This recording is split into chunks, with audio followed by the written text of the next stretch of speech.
Hello, welcome to Friday I'm in Bed. Podcast for midlife women living their best life, but in bed by 10. It's time for the moan-in, where we discuss something that's been really annoying us this week, and the other one decides whether we should be cancelled for it or whether it will be accepted. So, Gemma, what has been annoying you this week? I think probably I might be on risky territory with this one because this might just be, it's been annoying me specifically, but I do have a suspicion that this is just all entirely my fault, because the thing that is annoying me is stuff. And by which I mean, I swear, in my house, I'll like pick something up and there's just not a single spare surface to put it on. But I don't know where all the stuff comes from. I swear, I like clear all the surfaces. We have a cleaner that comes in like every fortnight because we're bougie and also rubbish at cleaning. But so before she comes in, I like go around and I like clear off like all the surfaces so she can actually get them to dust. And by the time she comes back a fortnight later, I'm in like stuff land again, where literally, do you know what I mean? Will come through and I'm like, I don't know where to put this. I don't have a single spare surface. And I don't know where all the stuff comes from. I think it's stuff that I'm annoyed with. It might be stuff, or it might just not having enough surfaces. Or maybe it's the arrival of stuff. Who keeps giving me the stuff? Where does the stuff come from? So much. You look really bemused. Well, first of all, I'm like, imagine if you lived with two teenagers as well, was my first thought. I then thought, what is this stuff? What is this stuff you're talking about? Because I am a maximalist and we have a lot of stuff, as in vases and jewelry and clothes and stuff. Are you talking about like treasured stuff or just rubbish? I feel like it's a combination of the two, because yes, I have that like maximalist thing, but that means that I've got so much stuff and I live in quite a small house, so I've got nowhere to put it. So I've got like, there's a whole box of like vintage china in the garden at the moment from when we got rid of a cabinet, and now we've got nowhere to put it. And like, but then there's like the surfaces of things are covered in like things I'll acquire, and then that'll be there, right? So that's all there. But then that becomes when I've got like transient things that I might need somewhere to put, like a cup or a water bottle or some mail, or do you know what I mean? Like the transient things, I've literally got no surfaces because they're either covered in other transient things or other treasured things that I've acquired and now can't get rid of. I'm getting quite concerned about, you keep saying surfaces. Do you not have systems? So, for example, you open the mail, you read it, you shred it, or you cut it, you tear it up and put it in the recycling. Do you not just do that? Why have you got all these surfaces with extra things on that aren't just pretty things? I feel like this could turn into a therapy session. I think you might do. I think I'm just a hoarder and I feel like I'm not allowed to get rid of this stuff. Like if they send me like, if it's my like insurance, the letter saying, hello, this is your insurer now, do I have to keep that? I don't know. Surely they send you an email as well. So you have a folder on your inbox that says insurance and you just put it in. And when you need to know who your insurance is in a year's time because you can't remember and you know you have to get a new one, you open your insurance. No, you haven't. No. Okay. I think this is a you problem. But I do think it's also the curse of the maximalist, because I'm looking over here. I've got lots of books. I've got lots of records. I've got lots of CDs. We have a lot of everything. So yes, you're right. Then there's like extra stuff, like there's some air freshener. And I can show you examples like from my desk now. Like when I moved in here, I had a lovely clear desk, and quite apart from the fact that I can see 8 notebooks from where I'm sitting, and I hardly ever write in. Okay, it's a you problem. And I hardly ever write in notebooks. I'm not letting that in, but I feel like you need a bit of help with some systems. Yeah, and I'm cancelled and I need help. Throwing away mail. Okay, I'm going to instigate a system. Okay, right, now it's time for mine. Yes. Yeah. Anyway, yours is ridiculous, Jem. What's mine? Okay. Well, I don't know again if this is just me. I don't know if I've got a title for this one. I think it's just my home screen on my phone that keeps editing itself. So probably about 5 times a day, I look down at my phone and it's all shaking because it thinks I want to reorganize my home screen or delete apps. I don't know if I'm obviously pressing something or doing something. And I go, no, I don't want to re-edit, like stop. But then sometimes I'm obviously holding my phone and that happens. And I do delete apps. And then I'll go to Safari or I'll go to a phone call and I'm like, where's the phone icon gone? where has the phone icon? It's not at the bottom of my screen. My whole thing has changed. And I don't know if it's a shaky thing. I don't even know why it happens. Maybe you know. You kind of look at your phone and everything's shaking because it thinks I want to edit it. Is this just me, or is this actually a thing? It's also a thing for me, but that doesn't mean that we're not both useless. So, but why does I don't even know why it happens in the first place. I mean, in the supermarket. You know how to rearrange your screen, right? You long press. Of course, you press. So I think it happens when you haven't locked your phone and then you're holding it and touching the screen. So you like long press it.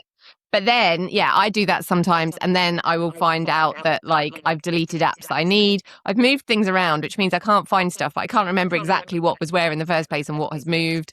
So I do that. And also it's done it while it's been in my pocket while I've been running before. So we're not locking our home screen. Yeah. So I think it's an us problem in that we're not locking our home screens. It's really annoying though. I have an organised, so I have a folder. Again, back to the original bit, you'll be like, Shasha. On my home screen, I have a folder for social, a folder for work apps, a folder for shopping, a folder for finance. Like I've created folders and all my apps are in the folders on the one screen. So I'm like super organised, but then... You are super organised. I'm learning about you today. I know. Well, it's because sometimes I go through, I have these moments where I'm like, I need to get my shit together. But then, suddenly the phone icons disappeared because when I was in Tesco's, it shook about in my handbag. It deleted it. And I'm like, oh, what? Is this just me? So I am going to allow this. I don't know if it is just an us problem, but because we're the only people here and it annoys the hell out of me too, I'm allowing it. And if anyone Apple orientated can tell us how to stop losing all our apps, that would be great. This week on Friday, I'm in bed. We're starting with a big conversation around voyeurism and the way technology is changing the boundaries of privacy. We're talking about meta glasses, the concerns being raised by female athletes and performers about how they're photographed, and the rise of spy cameras highlighted in a new BBC documentary. We're asking why it often feels like women are the ones having to point out the risks first, and whether we're sleepwalking into a world where being watched has become normal. And we're talking about Christopher Nolan's new film, The Odyssey, and the decision to remove or reduce key female characters from the original story. We're looking at why women's roles are so often the first thing to be cut or changed when classic stories are retold, and asking, why does this pattern keep happening? So grab a cuppa and let's get into it. So you may or may not have noticed we didn't do a podcast. We didn't make a podcast last week. You've had a bit of a nightmare 2 weeks. So I wanted to sort of say, how are you? And also, what have you been up to? Well, so in case you didn't catch last week, my pug Pepper, who has made little appearances on the podcast, was ill and had to have an ultrasound. She had a bad reaction to the sedative they gave her. Her breathing went downhill, and at 2:00 on Tuesday morning last week, we had to make the choice that like no one wants to make to put her to sleep. I'm not going to talk about it too long because I will cry and no one needs to see that. I've spent a lot of the last week crying, and they just called me this morning to say that her ashes are ready to collect. So apart from dealing with that, I've not done an awful lot. We've still got Waldo, so we've been looking after him, obviously, who's a bit bemused as to where his cuddle buddy's gone. And I've been looking for someone who will design a tattoo and use cremation ink, because I would like a tattoo on my side. And there's a company that makes ink infused with ashes, so it's proper ink. So I'm trying to find somebody who will use that so that I can have a tattoo of my baby, because like she literally is my baby. So that's mostly what I've been up to for the last 2 weeks. I'm afraid there was nothing else particularly exciting, but you've been up to quite a bit, I think. Yeah, 2 weeks. Yeah.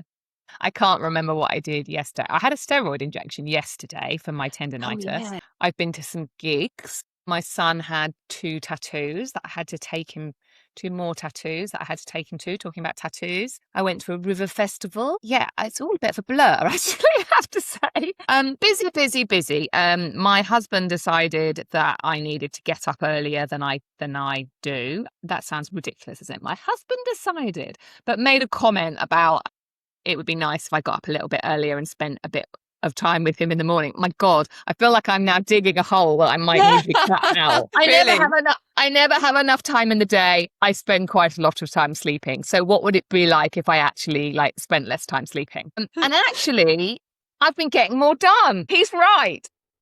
I'm going to backtrack. No, that's so annoying, though. It's kind of annoying, and I'm kind of annoyed I hate it when people are right. I know, and I'm kind of annoyed that I did what he said, because I'm a real well, you told me that I should get up earlier, so now I'm going to get up even later. Is the kind of person I am, but it's kind of true. So I'm kind of getting a bit more done. So yeah, I'm not sure if I want that all edited out now, because I just sound like such a dweeb. But anyway.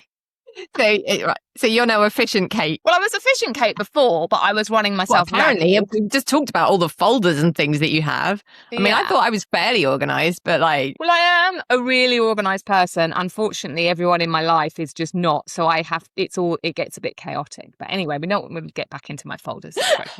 We've got a lot to talk about today, so I think we probably should get on.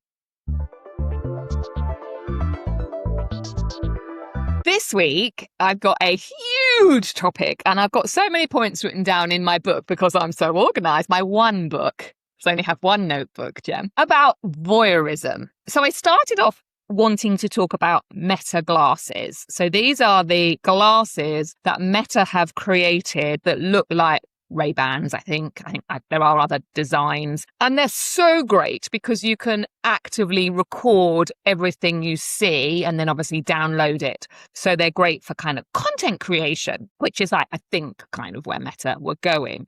But there's been a huge backlash. I'm going to talk about that a little bit more, but I wanted to start with Meta glasses. So that was my plan. And then I discovered there's a new documentary on BBC about voyeurism as a whole, and about spy cams, and about how you can buy cameras in air fresheners, and people buy them and put them in hotel rooms and at Airbnbs, and they record women. And I only lasted about 15 minutes of the documentary because I was so stressed, because one woman had found a camera underneath a toilet seat in a pizza restaurant that I just had to turn off. And then there was an article, Gemma, that you shared about female sports women talking about how the camera poses, the way cameramen, camera angles, there's been new guidance on how they should be filmed released. Yeah, and that led me on to thinking about how female artists, obviously I go to lots of gigs, have been talking about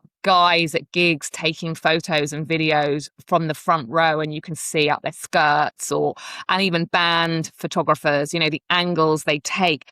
And it's so me wanting to talk about Meta glasses has kind of spiraled into what the fuck is going on around voyeurism, privacy and stuff. So I want to start with Meta glasses. So as I said, Meta glasses, the whole point of them is you can film what you see. You can get them with prescription lenses in. They cost in the UK, they start at £300. I think they go up to about £1,000. They were struggling allegedly to sell them to women. It was men that were buying them. And then they've kind of actively got female influencers on board to promote them, such as Kylie Jenner, for example, who's obviously the biggest influencer in the world. But there's a rightful, I think, clash beginning to happen about them, because yes, it's great for content creation. I could buy some, I could go around a car boot sale, couldn't I? And I could film what I see. It would be great. It would be a lot easier than using my phone.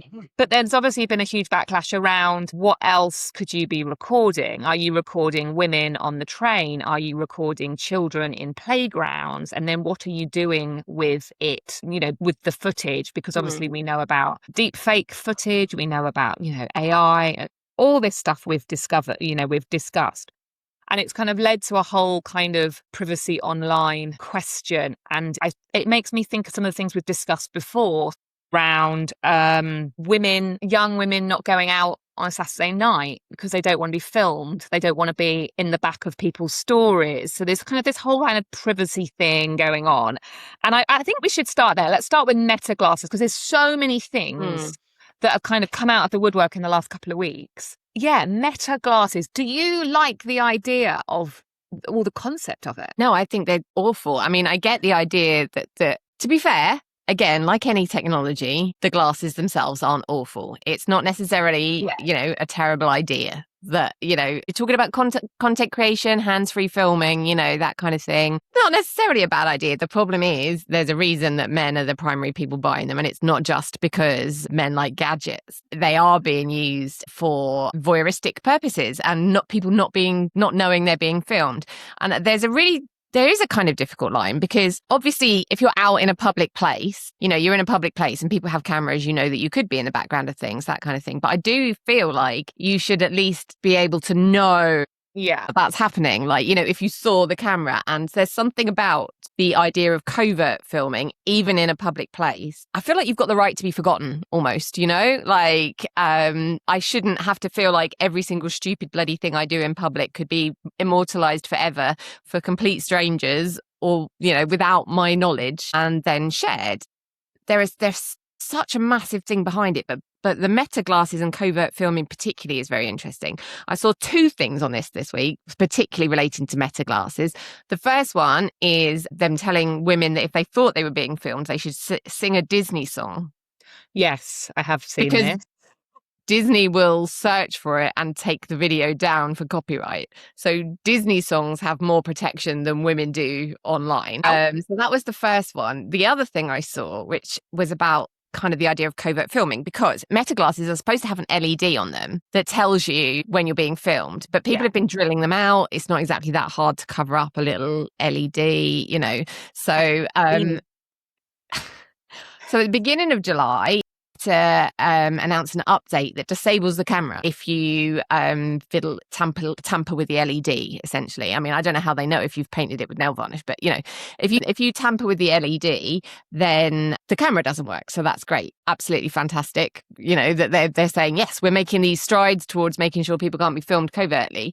But then 2 days later, there was a report in the Financial Times that they've prototyped super sensing glasses, which have got continuous audio capture, and they take a photo every few seconds. And most importantly, there is no LED that's visible while they're in that mode, while it's running that mode with audio and the photographs. And apparently executives didn't want it lit. So basically they spent like a week saying, yes, no, it's terrible that people, and then they were like, here's our new product. It's perfectly designed for weirdos and pervs. Like, I just, that's kind of the thing with meta glasses, I think. So that's more to do with like covert filming. And the stuff you said about like tiny cameras and things like air fresheners and stuff just makes me queasy, to be honest. I'll get onto that one in a minute, because this will blow your mind. One of the reasons why I wanted to bring up the meta glasses was I was having a conversation with somebody, a friend of mine, who is a women's safety consultant. She works with the police and with councils to make.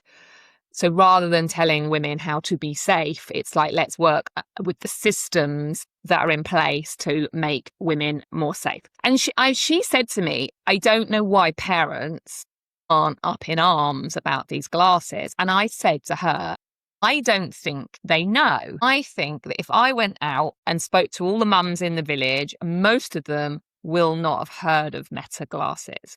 Because I think part of the issue here is the likes of you and me know about them because we spend our entire life on Instagram or reading. And then obviously the algorithm is feeding us things about feminism, about women's rights, about women's health. All those kinds of news articles are being fed to us. So we know about them. But I think Joe Public doesn't. So I'd love to just touch on how do we do anything about that, I suppose? How do we spread the word? It's kind of why I wanted to talk about it today, because like most people that I spoke to my husband about meta glasses in like before this podcast, he hadn't even heard of them, had not heard of them. And it's not, he doesn't literally live under a rock, but he's just like a normal person, goes to work, searches classic cars on eBay at night, eats food, drinks beer, goes to bed. There is way more to my husband than that. But ultimately, he's not actively searching for things that are happening to women online. So I think at the moment, they are still fairly niche. Yes. Like pervs and content creators. Yeah, but how many? Can I say that? Can I say that? Am I going to get sued? But anyway, I do feel that they are still fairly niche. I don't think that they're everywhere. They're probably more around in kind of big cities. You probably see more, people with them in London, places where there might be a lot of content creators.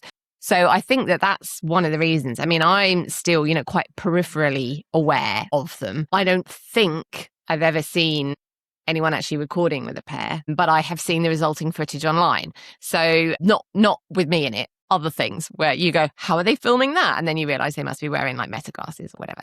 So how would you know? If you saw somebody with glasses on across the yonder way, you wouldn't know if I'm going to say he was wearing meta glasses, would you? Like realistically? I guess not. I mean, allegedly, because they've got a massive LED on them. But as we know, if people are up to nefariousness with them, they're covering that up. So I guess you're right. Maybe, God, no. See, then that's worse. Well, it is. But I think that's the point. They're supposed to look like a pair of Ray-Bans. Yeah. So I think that's the worry. I mean, and that's one of the things about people not having heard of them, because the whole point of them is it's not obvious that they're being used. So you have to know, you have to be looking for it, or you have to have a pair yourself to like be able to recognize them. And as they release more styles and stuff, it's going to be even harder to know which ones are cameras. What do you feel about filming, like, so from a context, obviously, we both create content. I create a lot of content, around filming people, because, we've talked about the women that don't want to be filmed on a Saturday night down the pub because they don't want that to appear on people's stories. But I do film at public sales. I do film myself in a shop looking at some makeup. Like, I do that. How do you feel about being caught on camera or catching people on camera, because it's everywhere, isn't it? Yeah, see, I was thinking about this the other day, and again, I think some of the problem with that is technology in a way, because initially I would have said, if I'm in a public place, I've got zero problem with being like, somebody doing a quick scan and being like caught on camera. It's not a big deal. Do you know what I mean? I'm out there. It's, it's absolutely fine. However, as technology and AI, face recognition, stuff like that starts to evolve, it starts to feel quite invasive, because again, you feel like, complete strangers or random weirdy stalkers could use stuff like that, scraping internet content, build like a pattern of people's movements from backgrounds on other people's films that you've not even announced. So even if you take all the precautions in the world of like turning off location and stuff on everything, you could still be tracked down like that. Yeah. It's like some 90s super spy movie, but that weird guy down the road can do it. So initially, I would have said, do you know what I mean? Filming people is different from having people in your film. Yeah, but then some would have people been what I would have said initially. Like, if you're following people around and actively filming a person who hasn't agreed to be filmed, no. I remember if you're filming in a public place and they're in the background, then I wouldn't have had a problem. However, like I say, technology is starting to give me more of a problem. There's a couple of things there that spring to mind. One is the Coldplay cam a year ago when the man and the woman were caught on the Coldplay thing, but Coldplay didn't film it and put it online. It was people in the audience, and then they, was he having an affair? Was he not having an affair? She says, actually, I shouldn't have turned into a meme. I shouldn't have, that's not fair. But it also makes me think of, I remember back in my retail days, I was in a Tesco store and we'd put in a new shop fit and I was taking photos of the store, and the member of staff that was behind the till freaked out, and I was a bit like, what's going on? And she was on witness protection and she was not allowed to be photographed. She couldn't. And it was like, whoa. And that was such an eye opener for me. And this was years ago. This must have been 18 years ago, maybe, and when you think of that, and I know I'm going to sound like a total hypocrite. I took a video of me and Kitty singing at My Chemical Romance the other week. And there's a snippet of us all singing. And there's a guy behind us sitting in the audience. Oh, he didn't ask to be in my video, did he? He could have been on witness protection. And with the way that, it could be someone who's just got a weird stalkery ex that now has access to the technology that's becoming increasingly available to, average people that can then say, this is why I'm starting to have problems with it. But I don't know, literally don't know how you deal with it. Face masks in public. I literally don't know how you deal with it. But I do think it is really difficult, and I do very deeply believe that people have a right to privacy even in public spaces, and that there's a difference between being in public with the people that are there and knowing who are there and having that moment permanently immortalized on film and online somewhere where, you know, it can still be going viral in 20 years' time, even if you didn't anticipate it. Exactly. So it is a very big difference. And I have literally no idea how you legislate for that. And I don't think people who legislate for that have any idea how you legislate that for and I either. feel like it's a box that's already been opened. Like, I don't think it can be put back in the box. But then that leads me on, which we've mentioned, the air fresheners, this whole BBC documentary. As I said, it's the sort of thing I really wanted to watch. I wanted to educate myself. I wanted to find out what was going on. And after I think I lasted about 15 minutes, and I never turn anything off. I just was so freaked out by the whole thing and just was like, I felt like there was going to be no positive spin on this. Maybe there is in the documentary. But yeah, so you can buy a spy cam for £8. You can buy one that's in an air freshener and you could just put it on the side. And obviously there's people are doing it in hotel rooms, people are putting them in public toilets, people put them in changing rooms. And then, I mean, as I said, I didn't watch the whole documentary, but then I think I get to the point where I'm just like, oh, as I said, what the hell? I keep seeing videos about how you can work out if there's a camera in a smoke detector when you were in a hotel room. And I'm like, I can't live my life like this. Do you know what I mean? Oh, yeah, exactly. Like, how the hell you can't walk into every room in your whole life, be like, has someone hidden a camera in here so they can film me? And like, I find that really distressing. And again, sometimes you think, I don't know how widespread this is this, but then you don't know, because one of the things is that you don't know, hidden, because it's so hidden and so secret. But one of the things is, I can't see any reason. I mean, I know they call them nanny cams and stuff in cameras, in like bears and things like that they used to have, right? But it feels a bit like a gun. Why do you need this? Like... I've got to tell you a funny story though, because I was looking about guns. I know about the camera thing, because to lighten the mood somewhat about me and my husband's relationship. I was looking at the website and I was looking at all their tech that they were selling, and I was like, oh, they've got like these little cameras that you can put in your house. I think it's like, you say, like the nanny cam or whatever. And me and my husband, it was him. He was like, do you know what we could do with one of them? We could put it in the bird bath, the bird table outside, and we can film the birds. And we were like, oh, it would be cool. It would be so cool. That's like our life. We're like, how can we film? And I was like, we could film the dogs. Do you think they like each other? But obviously there are other people that's like, we could literally film the cleaner to make sure that she's cleaning, that kind of thing. And then you've got the next level. I could film you and your friend getting changed. You're like, so it's like, could film birds eating nuts. Yeah. Well, I mean, we've got a little camera in our living room that we had so we could keep an eye on the dogs when we went out. Doesn't record because you had to pay extra money for it to record to the cloud. So it's literally like a camera just so that we can, you know, if we have to go out, we can check that the dogs are okay. Yeah. So we do have a little camera in our front room, but it's not hidden. I mean, it could be more attractive, I guess. I mean, I get why people feel like they might want to like spy on the nanny or spy on the cleaner, but I just think, oh my God, if you don't like your nanny or you don't think your cleaner's cleaning well enough, get rid of them and get a new one. Like, I agree.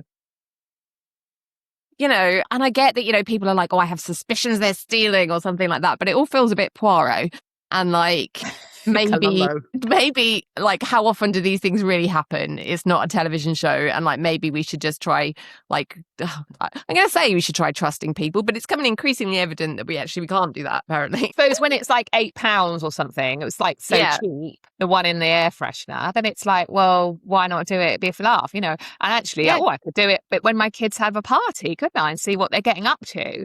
But then I also think, and I'm going to can we leave that in just so that my children can actually hear that if they listen to the podcast, just to keep them on their toes. And then to put that little suspicion in there. I know, but then cut the bit I'm about to say, because, you know, we need them to be a little bit, you know, oh, could she be watching? Actually, if I don't trust them enough, as you said, like, I shouldn't let them have a party. Or to be fair, they're not having a party. I don't trust them enough. But there is that kind of, it's only £8, but no, I think it's a slippery slope into watching people. And then that leads me on to, because I'm mindful of time here, there's the whole, like, we need guidelines for how people photograph sports women because, going up or, when they're already wearing big knickers instead of actual long shorts or whatever is just too much. Why should we even need this? Can you tell me a little bit about the sports and I'll talk about the gigs? Yeah, I mean, it's been an ongoing problem that's been brought up many times, is that the way female athletes particularly are photographed after an event. You see male athletes, you'll get photos of them celebrating, cheering, whatever. Women, they get a lot of like low angles. If they're like leaning over the rails around the side of the thing, they'll be like low angle with their butt like center screen, or like, I think the discussion about athletes' uniforms is a different one. Athletes wear what they're comfortable wearing, and a lot of sprinters particularly will wear like very small shorts and a crop top kind of thing. They find that that's apparently their thighs don't rub together like mine do, but there we go. So, but they'll wear what they're comfortable with. But similar things have been mentioned in the past with race, with people like, it was Linford Christie and his very tight shorts and things like that in the past, where people have been, where athletes have been sexualized and like treated as body parts. But this is like, I think it was the BBC. I forget now. I forgot to write this with the last couple of weeks. I've forgotten all the details now. But they've issued guidelines saying, you should shoot people the women from a high angle. It's fine to, focus on their faces and the sport rather than trying to like get photographs with their bum in them or like whatever, regardless of what size their shorts are. So, but again, it's a voyeurism thing where women are treated as something to be looked at, basically. It's where who's holding the camera at all times, and especially with female athletes who are there and have trained to do a sport, they're not there for you to goggle.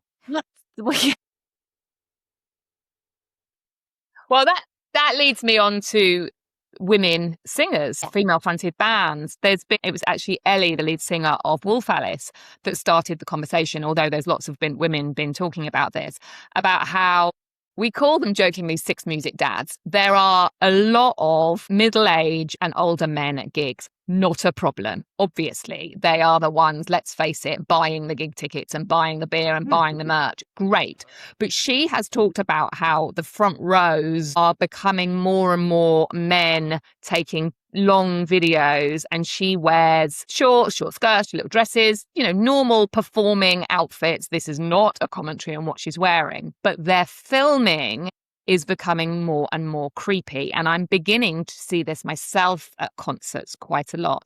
And I'm seeing it with gig, like rock band photographers who are male and female. And again, it's the same thing. It's taking pictures. It's almost upskirting, basically.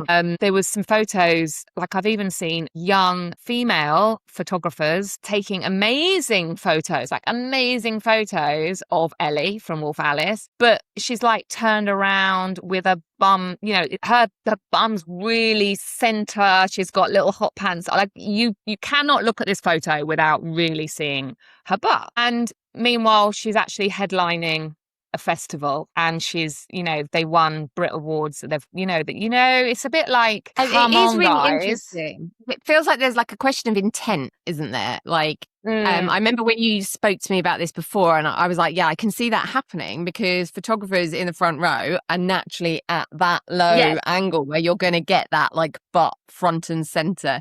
But it's that like, are you actively trying to capture that shot? Like, are you trying to get that upskirt shot? Or are you, afterwards editing your photos and going, no, that's, there's too much in that. That's not fair on the person that I photographed, And I think we put an awful lot of, oh, well, she wore that. Like, she knew when she was on stage, that kind of thing that comes up, that kind of victim blaming thing. And you go, well, she's wearing a skirt, but that doesn't mean you take advantage. It's the taking advantage of the thing and your position to get photographs that you think you are specifically taking with the intent to be lascivious or sexualized. And I think that's where the difference is. There's one thing like a photograph that happens to have a bum in it, Like, you know, but if you sat there at the front for the whole gig, desperately waiting for someone to turn around so you can snap that picture that's got the bum in it, that's a whole different thing. Absolutely. And you lead in with that image on your Instagram, for example, or that's the video you share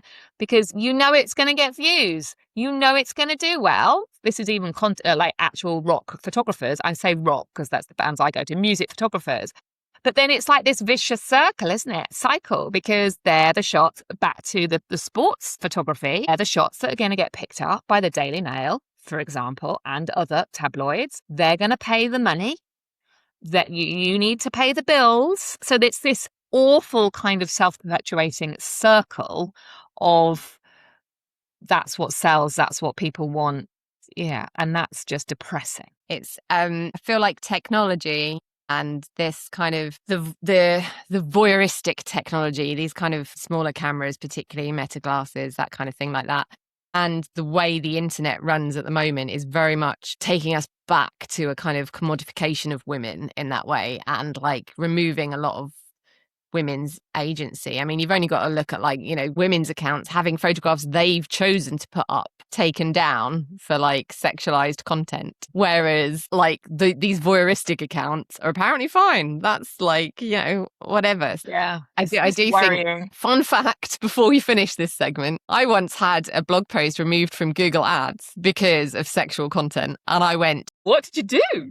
Or nudity, and I went, what? And I went and looked at which one it was. And then I went and looked at the blog post and it had a picture of me in the gym on it doing pull-ups. But I was wearing a pair of light pink leggings. So they thought they were your legs. The robot, I was doing naked pull-ups. So I was like, I'm going to submit that for review. And they were like, oh yeah, that's all right. You can put that. Do naked pull-ups. But I must say, as a parent of a daughter, and this is when I was watching the voyeuristic documentary, and I think partly why I had to turn off, it was like, what do I even say to her? What do I even, and I never say, think about what you wear, you know, and all that is not talked about in our house. But how can I have a conversation about, oh, there could be cameras hidden?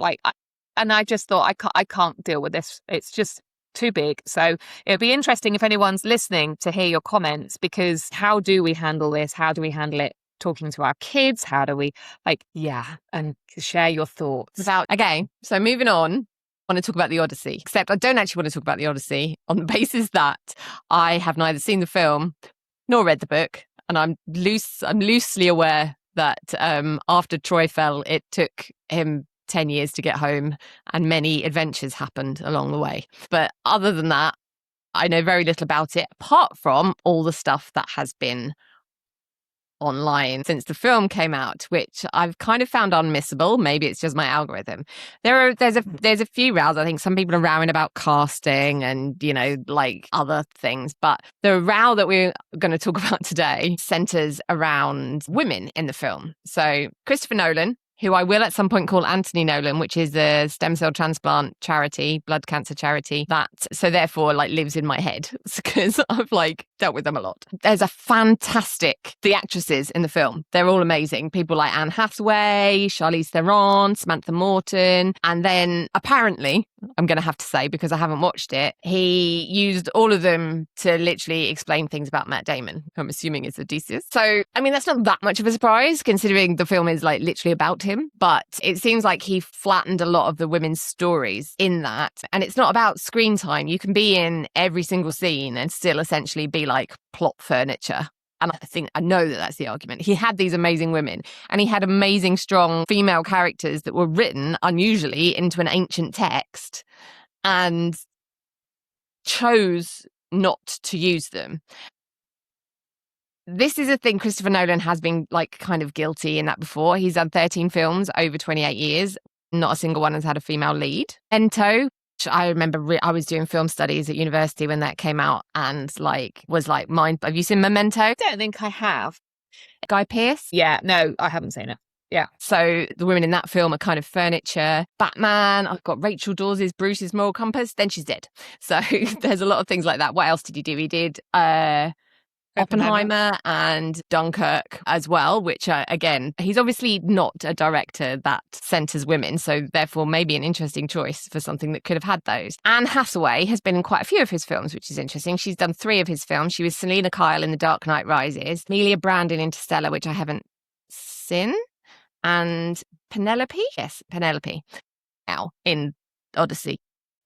A lot of people have noted she was like the only good thing in The Dark Knight Rises. I believe that was quite universally slated, The Dark Knight Rises. And her characters, again, are in these things mainly to explain male characters, but she's brought a lot to it. She's one of the best actresses of her generation. And again, she's in this massive film and not being given the opportunity to use those skills to do anything other than like kind of make a man look good. So we're saying that basically performances are doing the work that the script should have done. So there was Emily Wilson, who did one of the translations. She reviewed the film and she, so Christopher Nolan publicly credited Emily Wilson's translation as like the whole spine of his interpretation. But then she's come out and said that she would have been ashamed to have written any part of the script.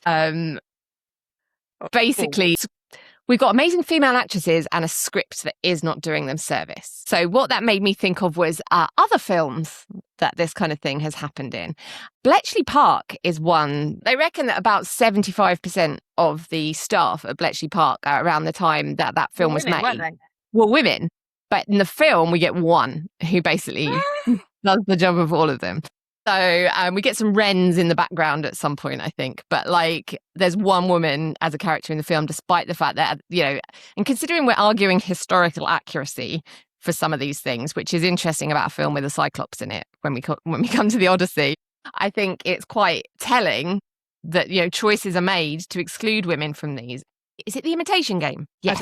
You got there. There you go. And also we have the issues of films like Top Gun. Like when they did the Top Gun reboot, they brought back all the guys in their 70s.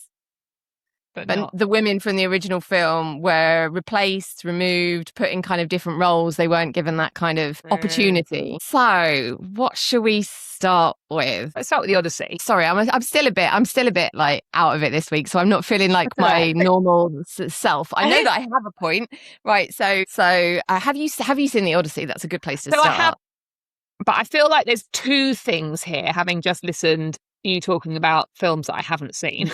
I think there's the one thing is about casting, and either not casting enough women or casting like fabulous women and then kind of not utilizing them and then kind of being part of the furniture or kind of holding the story up, or rather than actually leading it.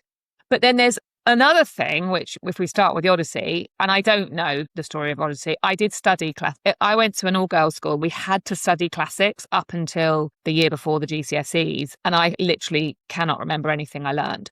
But what I do know, and from the research for this podcast today, is that there are really strong women in Greek mythology, all the mythology piece. They are, you could say, if it was written today, feminist women, they're warrior women, there's women that are changing the course of the story. So they are not just in the background in these classics. So one of the things I've been reading is that not only have they employed these amazing actresses who are kind of holding up Matt Damon and aren't really being utilized, there are storylines that are being literally squashed. One of the characters is this real feminist leader, you know, doing amazing things. There's also, why are we rewriting history? That's a conscious decision in the writing, in the screenplay. We're rewriting it.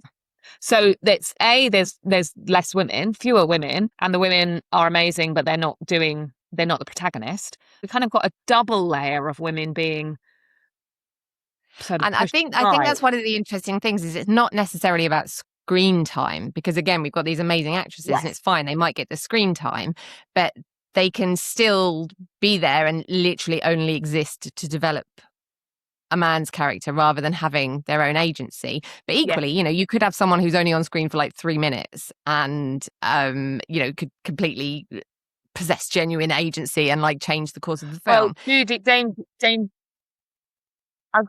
Judi Dench won the Oscar, and was she only on screen for like 6 minutes or something? And obviously Elizabeth I, you can't lessen the character. Like she was a real woman. She won the Oscar for that, and she was hardly on the screen at all. But she was given the agency and the time and the space and the power to do it justice. And that's the criticism that keeps getting leveled. I've seen a lot of things saying that they basically erased women from it, but that's obviously not true. We've got these amazing actresses who are in it, and the stories are being like included, but they're just being flattened. Any complexity or anything in them is kind of being flattened.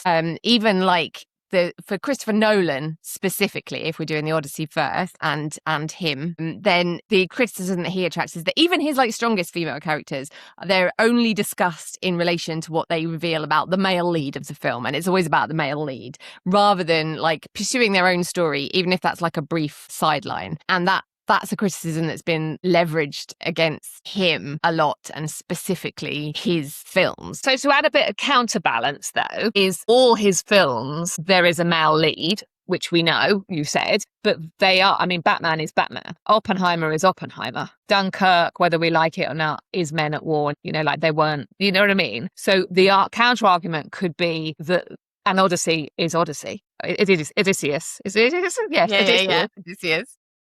So I suppose the counter argument, and you're like, what? Yeah, like, God, I have no memory at all of it. Of course, they are playing supporting roles, but then I would argue that with why are you actively choosing? You know, there's just a pattern of you deciding to create films from a book or a screenplay or history where it's very male centered. Now, we did discuss that a few weeks ago, didn't we? The amount of films that actually have women in. Now, this is something that I cannot confirm from my own. I'm not going to go and watch all of Anthony. See, I told you, Christopher Nolan's bloody films and like confirm this for myself. But I did see somewhere reporting that not a single one of his films would pass the Bechdel test. Now, I don't know if you know what the Bechdel test is. Anyone who's listening who doesn't know what the Bechdel test is, it's a very interesting one to use when you are watching a film because it can be quite revealing. Basically, the thing of it is, are there two women ever on screen together having a discussion that is not about a man? And that is the Bechdel test. It's intended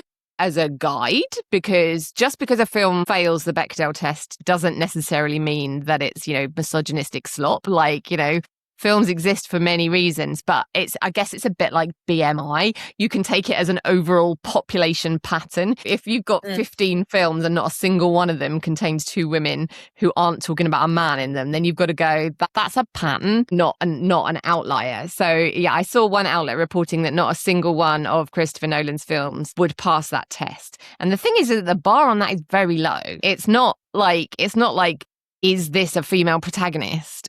Or does this woman have agency? It's literally, is there ever a conversation where two women aren't talking about a man? And the fact that that's so low and so few films pass it, honestly, do it. Next time you watch a film, think, are two women ever talking about something that isn't a bloody man? Or just a man. Doesn't have to be a bloody man. It makes me wonder. I mean, I always say these statements and I obviously know the answer before I even say it. But it's about this conscious decision. Because if I think of Oppenheimer that I have seen, obviously, oh God, I can get this wrong, Frances Pugh and Emily Blunt. Yes, that they're the two women. They do, yes, back. They're there to kind of hold up the man or to be the romantic interest or to be the caregiver or to, that there's probably a bit more than that. But what isn't ever, we don't ever explore how those characters really felt. Like there's no nuance to them. There's no history to them. They're just sort of there being the wife, the mother, the girlfriend, or whatever. And I think they're furniture, they're a prop. Yeah. And of course it's a really long film and the film is about Oppenheimer and it is about historical events. So there's a lot to fit in.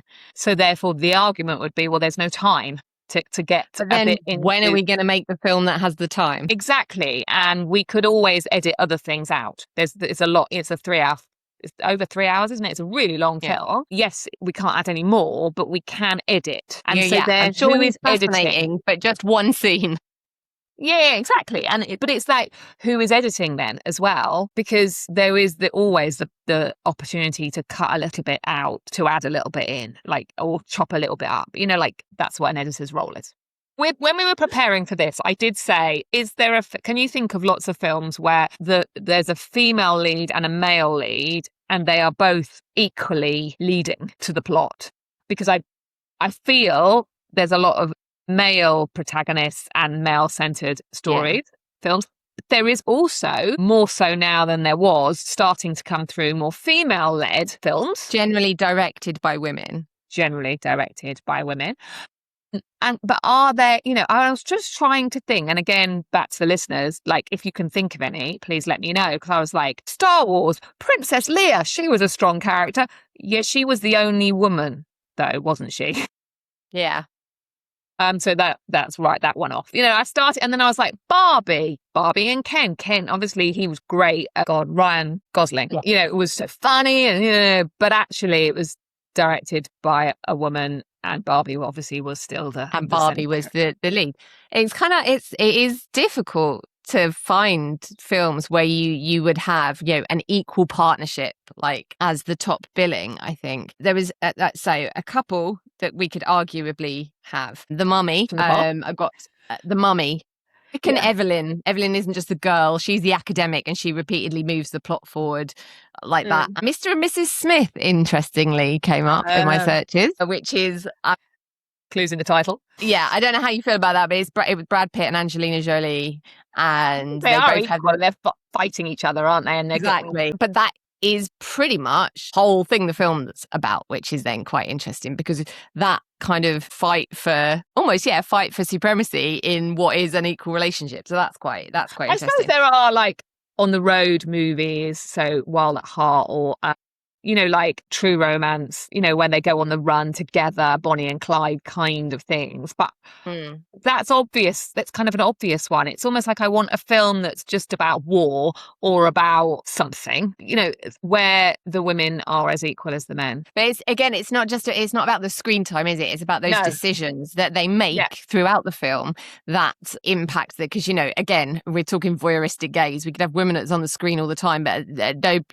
how many times do women in film say, "What do we do now?" And fall over. Like, you've never heard a woman say that in real life ever. But this is it's been years since I saw The Mummy, but we have got, it means a lot to a lot of people, The Mummy. It's one of those things I think that gained a bit of a cult following over the years, pretty much because they're quite hot, both of them. But Rick is the action star, the lead. He's the one with the hat and who's off doing all those things. However, as the academic in it, she gets all the key information, translates the text, drives the archaeological quest, and his job is then keeping everyone alive. But the story wouldn't move without her making those decisions and those discoveries and stuff like that. So I think that's quite a good one. Like, even though he's doing the saving of lives, she's not just like dragged along as like, oh no, I've accidentally ended up in this action hero.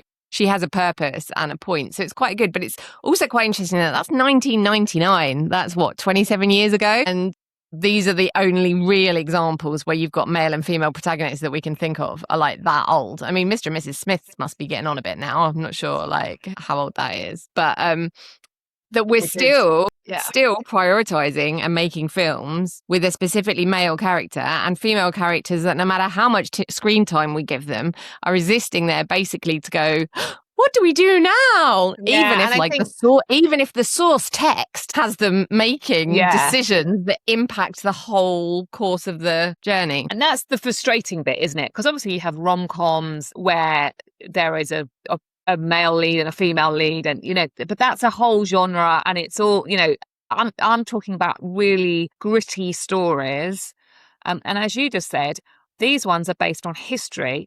Now, okay, Greek mythology is mythology, but the books have been written. It's been around forever and a day, so it's not like, should we be rewriting it? Should we be lessening characters? Should we? Yeah, I don't know. Again, so we're on the Odyssey or other films and like the way that it happens, because I like the Odyssey is interesting, especially as he referenced Emily Wilson and her work, because she did a lot of things again, haven't read it. I might go and read it. Like, I mean, it's been said that this is a good thing about the film, is that people are actually becoming interested in the story and they're going and reading it. And especially if they read like Emily Wilson's translation. One things that she did when she translated it is there was language from previous translations. She references specifically, on my notes, the enslaved women of Ithaca, who had been rendered as like sluts and whores, basically, in like previous translations. And she's like, no, they're like, enslaved they're enslaved women, like they're not sluts and whores if we're like reclaiming language. But then to have that translation taken when you've got like fucking, what is it, like $250 million or whatever ridiculous amount of money that they spend on films these days, and cites her translation as a thing, and then give that money to a man who's never written a female lead. So we're using a translation by a woman who has focused a lot on the women's stories in the translation and the telling. And the person we hire to tell that story is not only a man, it's a man who has never written a strong female lead and relies a lot on some strong female actresses to essentially carry his work, but they don't get the recognition that they deserve because their characters are just flattened. I think I'm going to have to watch it, aren't I? I have read that Samantha Morton's performance is going to win all the awards, and she wasn't on screen for very long, apparently. I don't know who she plays. Do I have that written down? Probably not. It wouldn't matter even if I knew who she played, because I don't know who the characters are. I love that we've just spent 25 minutes talking about this, Anna, but we haven't talked just about it. We've talked about, so like the way that they remove women's roles, that kind of flattening of their contribution to a storyline is one of them. And then we've got the way women being replaced. Top Gun is the example of that. So they brought back Val Kilmer, Ed Harris when he was like 71.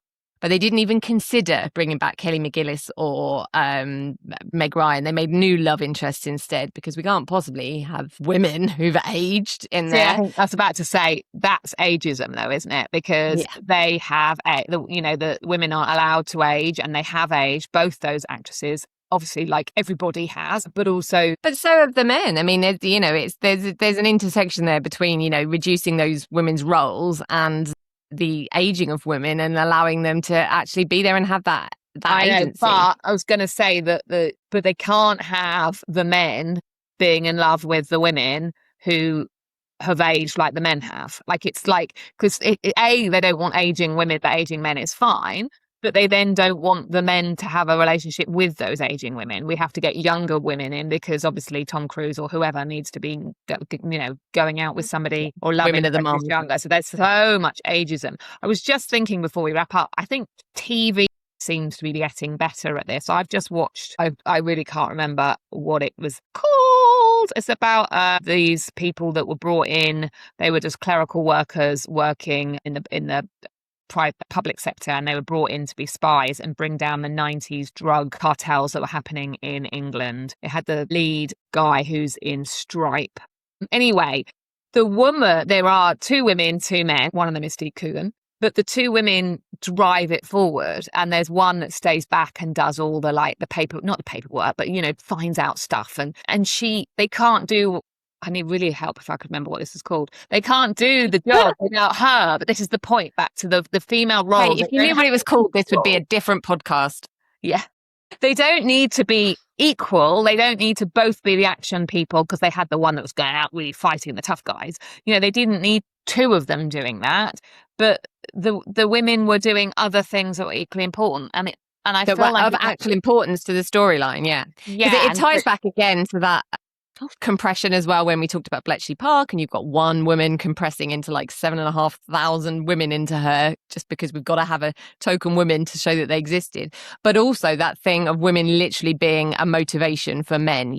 How many films do we know where their wife gets murdered? That's the motivation for them going on a rampage. But the women in it, her literal only agency is, her only role is to be a picture that they look at and go, oh, I loved you so much. Look how beautiful you were. I best go kill all these people. Or they're kidnapped, and that whole thing is about getting them back. And I see what you mean about TV maybe being a little faster to keep up. And I think we mentioned that when we were talking about women in film the other week, when we discussed that maybe it's cheaper and quicker in TV. One of the things that we can do about changing this is make sure that when we do see a film or a TV show or something that has women who have that agency, that we support it and that we talk about it and that we like big it up and we all go and see it and we all say how wonderful it is and spend lots of money on it, in the hope that maybe in future we'll be able to have some women who make actual decisions on screen rather than just hanging around as eye candy. Get away and buy it. I've just Googled the show I was talking about. It's called Legends. I think it's on Netflix. Awesome. Legends, about bringing down the spies that brought down all the drug cartels in the 90s. It's good.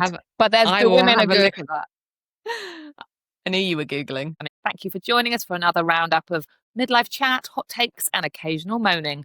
Well, quite a bit of moaning. Make sure you hit subscribe so your podcast app gently nudges you every Friday, because honestly, who remembers anything without a reminder this day? And also, we like people liking us because we're very needy. And if you fancy being extra lovely, leave us a rating or a review. It helps more brilliant women like you find us. Have a great weekend, everyone, and make sure you find time for yourself. You deserve it.